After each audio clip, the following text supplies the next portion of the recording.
મોસમમાં લસણના ભાવ આસમાને પહોંચ્યા છે। 1 કિલો લસણનો ભાવ 500 રૂપિયા પર પહોંચ્યો છે, જેના કારણે ગૃહિણીઓ માટે રસોઈમાં લસણનો ઉપયોગ કરવો મુશ્કેલ બની ચૂક્યો છે।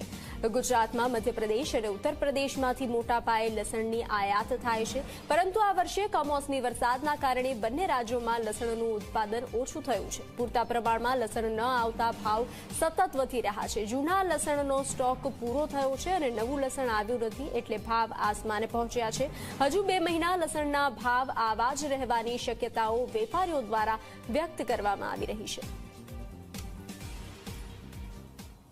રસોડામાં શાકના ટેસ્ટમાં વધારો કરે એવી દરેક શાકભાજીના ભાવમાં વધારો છે। એમાં જ સૌથી મુખ્ય લસણના ભાવમાં અદદ વધારો છે। 480 થી 500 રૂપિયા કિલોના ભાવે અત્યારે લસણ મળી રહ્યું છે।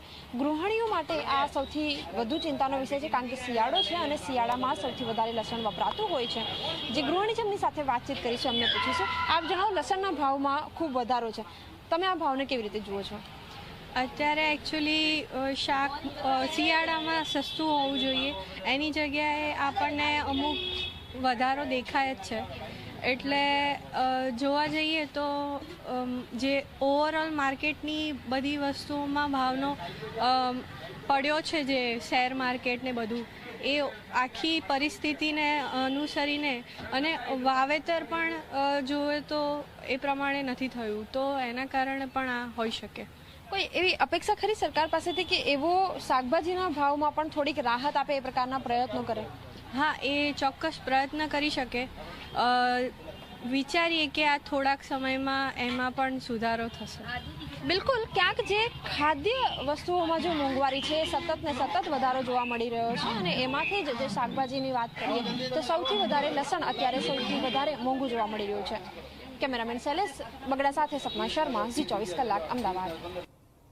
સામાન્ય રીતે શિયાળામાં શાકભાજીના ભાવમાં ઘટાડો થતો હોય છે, પરંતુ હાલ શિયાળો શરૂ થઈ ગયા હોવા છતાં પણ શાકભાજીના ભાવમાં કોઈ રાહત નથી મળી। જી હા, વટાણા, મેથી, ગાજર અને તુવેરનો 1 કિલોનો ભાવ 100 રૂપિયાની આસપાસ છે। ભાવમાં ઘટાડો ન થતાં ગૃહિણીઓનું બજેટ ખોરવાઈ રહ્યું છે। ટામેટા અને ડુંગળીના 1 કિલોનો ભાવ 80 રૂપિયા પર પહોંચ્યો છે, સાથે આદુ, મરચાં અને લસણનો ભાવ પણ ઓછું થવાનું નામ નથી લઈ રહ્યું।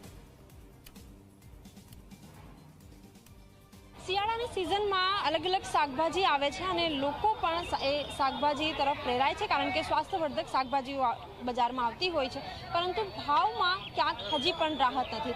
શિયાળાની સિઝનમાં જ શાકભાજીની જ્યારે આવક શરૂ થઈ જતી હોય છે, ત્યારે લોકોને એવી અપેક્ષા હોય છે કે શાકભાજીના ભાવમાં ક્યાંક હવે રાહત મળશે અને સારી ફ્રેશ શાકભાજી ખાવા પણ મળશે, પરંતુ હજી સુધી શાકભાજીની જે ભાવ છે એમાં કોઈ રાહત નથી। ગૃહિણીઓ આપણી સાથે છે, એમની સાથે વાતચીત કરીશું, અમને પૂછીશું, આપ જણાવો, શાકભાજી આપ લેવા આવ્યા, લાગે છે બહુ મોંઘું છે શાક? બહુ મોંઘું છે, સિઝન પ્રમાણે બહુ મોંઘું છે શાક। કઈ શાક તમને એવું લાગે છે કે બહુ વધારે મોંઘી છે? બધું શાક મોંઘું જ છે। લસણના ભાવ અથવા તો ડુંગળીના ભાવ લઈએ, ટામેટાના ભાવ લઈએ, શું ભાવ જોવા મળે તમને? બધું મોંઘું છે। અત્યારે તો ઉતારવું જોઈએ શાકભાજીનો ભાવ, એની જગ્યાએ ભાવ ચડેલો જ છે। બિચારા આપણે તો ઠીક, ગરીબ માણસ બિચારા શું કરે? બિલકુલ, લસણ, બટેકા, ડુંગળી, ટામેટા જે મુખ્ય શાકભાજીઓ છે એના ભાવ શું જાણવા મળે તમને બજારમાંથી? ડુંગળી બટેટાનો વધારે બહુ ભાવ છે, ભાવ વધારે છે। લસણનો શું ભાવ છે? લસણ તો ઘણો જ છે। લસણ શું કીધું તમે? લસણ તો 100 ની ઉપર છે, 50, 60, 40 નું ખાધેલું છે, 100 ની ઉપર છે લસણ। શું કરીએ બોલો? બિલકુલ, 2 વર્ષ પહેલા જ જે લસણ 75 રૂપિયા કિલો ના ભાવે મળતું હતું, 100 રૂપિયા કિલોના આસપાસ મળતું હતું, 2 જ વર્ષમાં લસણના ભાવમાં 6 થી 7 ગણો વધારો જોવા મળી રહ્યો છે, અને અત્યારે ક્યાંક લસણ 500 રૂપિયા, ક્યાંક 600 રૂપિયા, તો ક્યાંક 480 રૂપિયા કિલોના ભાવે મળી રહ્યું છે।